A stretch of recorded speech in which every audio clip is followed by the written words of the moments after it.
Hello, hello, my beautiful YouTube family. Welcome back to the L learning portion of T.E.L.L. Joanne. I am your girl, Joanne. Guys, we are continuing to go down the rabbit hole of the story behind the song. I hope you guys have been enjoying being here with me, as I am appreciative of you guys being here. Okay, so I'm not gonna do too much talking. Let's just get straight to the video right after we do our share. So if you are part of the family, aka you already subscribed, you knew I was about to say that. But if you're new to the channel, this is when I say hello, hello, hello. Now put me on Positive Yourself a Beverage of Choice. Hit that subscribe button so that you can become part of this amazing community. And on the count of 3, we'll do our share. You guys ready? 1, 2, 3.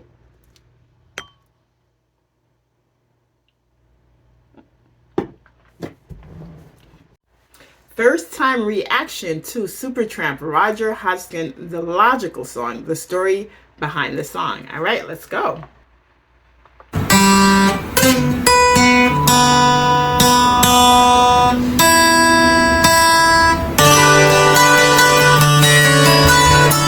For me, I've always I've always had deep questions, and I've always really wanted to know true love.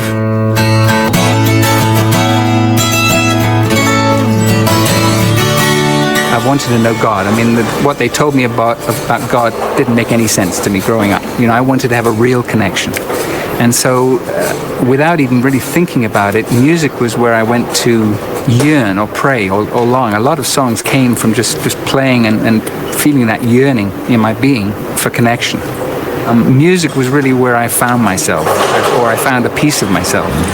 And it was where I went to express what was going on inside in a safe place. When I was young, it seemed that life was so wonderful, a miracle, how it was beautiful, magical, and all the birds in the trees, they'd be singing so happily, or joyfully. Logical song is very autobiographical, because they did send me away. They sent me away to teach me how to be sensible. Logical, oh, responsible, practical, and then they showed me a world where I could be so deep in the bone. Oh, clinical, how intellectual, cynical. There are times. And it was a good school. It was one of the best in England, and yet I was really more unsure of who I was, and definitely not prepared for being an adult. Please tell me what's it learned. I know it sounds absurd, but please tell me who I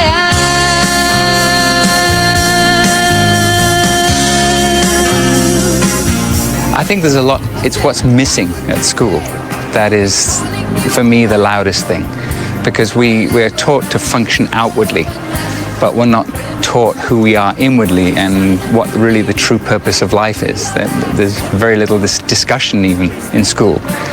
And I think for me, the natural uniqueness and the natural awe and wonder and thirst and enthusiasm and joy of life that young children have get lost. It gets beaten out of them in a way. It's so interesting what he's saying, like everything from the very beginning where he says that, you know, he's taught religion. I mean, sorry, I guess, you know, he's taught, religion, and he's wondering like what's going on, that it's not making sense. And it is so fun. When I said it's interesting, I feel like for me as well as a kid, it's like when you're taught the Bible and you go to church, you're not really taught, and that's I guess I'll talk my experience. You're not really taught to question anything. You're not really taught to think.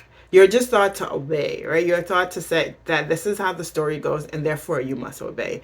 And that's just how it is. And your parents are taught the same way, and your grandparents are taught the same way. So you just become like that. And it is just few of us go and we say, okay, I hear what you're saying, but what does that mean? What does that mean? What does it mean? And it's interesting. And I know that I am one of those people who used to do that. And with me doing that, shame came off that, right? I felt shame. I felt like, oh my God, I'm sinning. I'm doing something wrong, because I was questioning what's going on. If something didn't make sense to me, I was questioning. And in the back, I'm like, I shouldn't be questioning.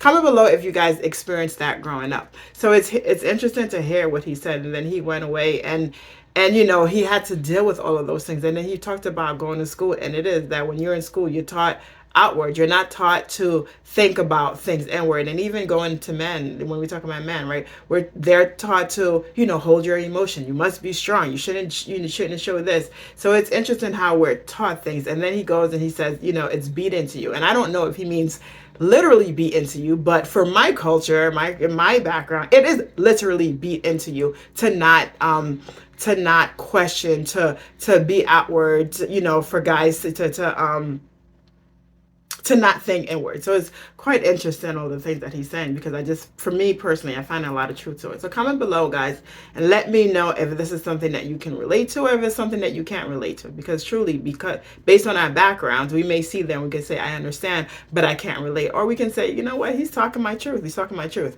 And then he went on and he just talked about music. And I've said it before in other places. For me personally, I believe that music is universal. I also believe that music is very spiritual. I feel like music, it is the thing that once you hear music, and this is why I say it's universal, that language really doesn't mean anything that much when it comes to music, because I feel like once the music come out, if it touches you, it touches your soul. It just touches your soul. It does not matter what culture, what language, any of those things. It's just between you and that artist and the music that they're playing in. That's just the whole world right there. So yeah, I said a lot. Comment below and let me know what you guys thought, what your thoughts are, and if you agree with him or agree with me, or if you have a different perspective.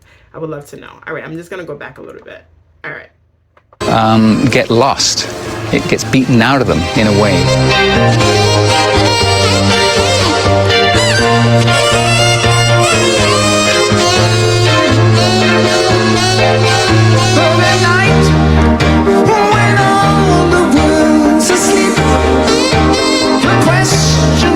At age 12, when my parents divorced, that was a big moment for me, because two things happened. My dad left, and I didn't see him for about 15 years, but also he left me his guitar. And I have a feeling, I don't know, I think he knew I wanted to touch it. He never used to let me touch it. I used to watch him playing these songs. But he left me his guitar, and that changed my life, because then that guitar was mine, and then I took that guitar to boarding school, and that became my best friend, and where I went at every spare moment to learn, and immediately I actually started writing songs. Funny, I feel like all these songs are like my babies, my children, you know, there's like Breakfast in America. So it's so interesting that he says that his dad left him the guitar, and how the guitar became best friend. And that's the thing with kids, when your parents divorce, right? You know, you start to think that maybe it's your fault. And some parents are horrible parents, and they do say it's your fault when it's really not. So the guitar symbolized a lot of things. And I'm very glad that his dad left him that guitar, because again, even when you're scarred and you're going through this, that one thing was everything to him. So that's quite interesting. All right, guys, I'm gonna go back. I'm gonna try to listen to him finish talking without me interrupting. Let's see. Children, you know, there's like Breakfast in America. Take a look at my girlfriend. She's the only one I can dream of. And you should know that there's a reason why I need to be alone. Take the look. All of my life I felt that you were listening. Mama G, oh, won't you come to me? Oh no, it's raining again. If everyone was listening, you know, who'd you think of fooling? Let me grab my... You know, the goal of musicians, and we were no exception, was to make it, you know, to make it big. And we made it big. And it didn't bring the fulfillment or the satisfaction or the joy that I was hoping. It was like my compass, if you like, has always been a spiritual one. And I'd lost that. And I realized I need to get that back. And starting again with my own name was not an automatic, it wasn't even what I wanted. But I learned a lot about myself.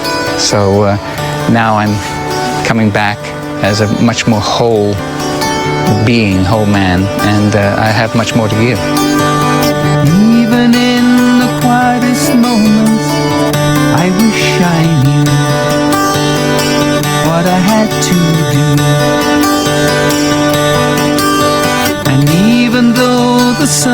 shining, I can feel the rain. Here it comes again, dear. And even when you showed me, my heart was out of tune. But there's a shadow of doubt that's not letting me find you too soon. Enough?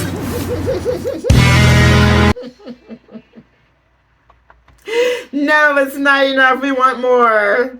Um, so I know very little about Roger. I know when I first, hold on a second, guys. Hold on a second. Oh my God, it's talking in my ear. So I know very little about Roger. I remember when I first was introduced to the group, I just thought the name was funny, and I'm just like, oh, that's an interesting name. And then I heard the song, the Logical song, and I very, very much enjoyed it. And so it's great to hear his background. It's great to hear the story. Like, again, I guess what this is what the L portion is to me is that you hear the music, you fall in love with the music, but it's amazing to hear the reason why the person had that made that song, and they're hearing them share a little part of themselves. So I heard more of his voice. I'm very interested in hearing more of his songs. So if you guys have any of his songs that you absolutely love, definitely comment below and let me know let me know the song so I can look up. And then also let me know if the story behind the song, the things that he said, is this something that was new to you, or did you guys already know that? All right. So on that note, I'm going to see you guys on the next reaction. I'm just stumbling my words, guys.